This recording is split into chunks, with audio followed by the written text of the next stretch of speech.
Okay, so inside, just it's nicely done. We'll take a look at the kitchen first. Of course, new refrigerator, new oven and cooktop. I do run all of the appliances, and they all work as they should. Nice and clean, of course, new. Dishwasher as well, ran it through an hour cycle. And I think it opened by itself when it was done.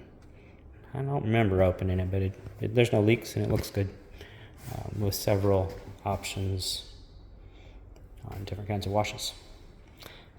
Garbage disposal with a button start there, drain, everything looks good. That's about it. With the GFCI protection, I did mention that both kitchen and bathroom, and they're in the panel outside. So if those ever do go off or trip, duct it out through the roof from the kitchen hood. Talk about heat real quick.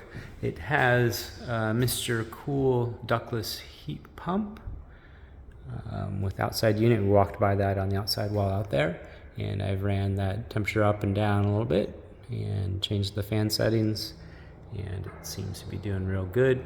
And then in these two rooms here, they also have heat sources, as they should, and they're cadet heaters with programmable thermostats, which is pretty fancy.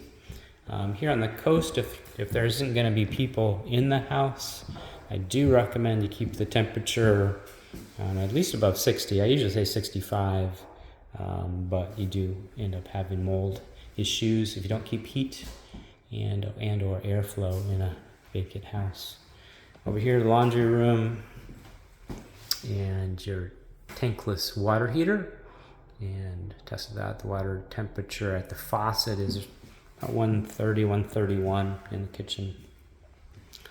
And in this closet, we have access to the crawl space.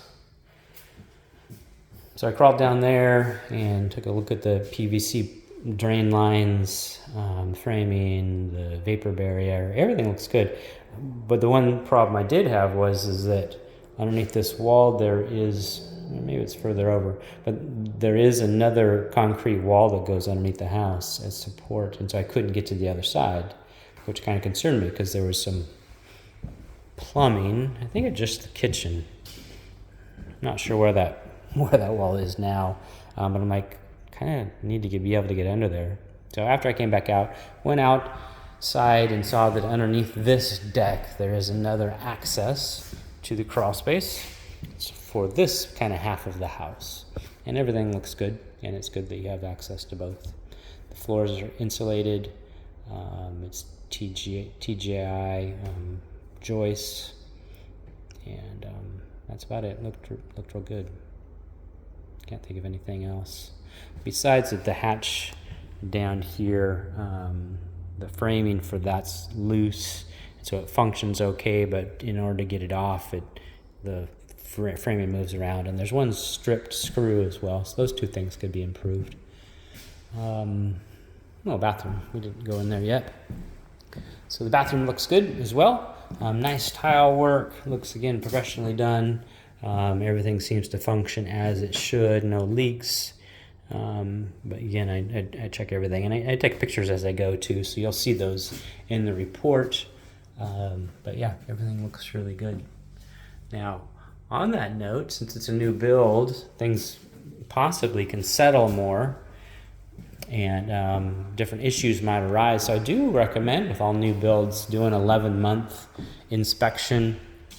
So I come back and check everything over again, any concerns, and then that can be turned back over to the builder, because typically there's a 12-month warranty minimum. And so that's the thing. There is a couple cracks in the foundation, which I put in the report. I'm not concerned about them now, but we have pictures of them now. So if they changed quite a bit over the year or 11 months, then that could be turned over to the builder as well as a warranty issue. That's about it. The windows, I took pictures of a couple of the windows. They do need to be cleaned. The stuff is on the inside, it looks like this window and that window. So other than that, that's about it. When you read through the rest of the report, let me know if you have any questions. and I will be happy to try to clarify. So thanks a lot. Thanks for choosing Gant Property Inspections.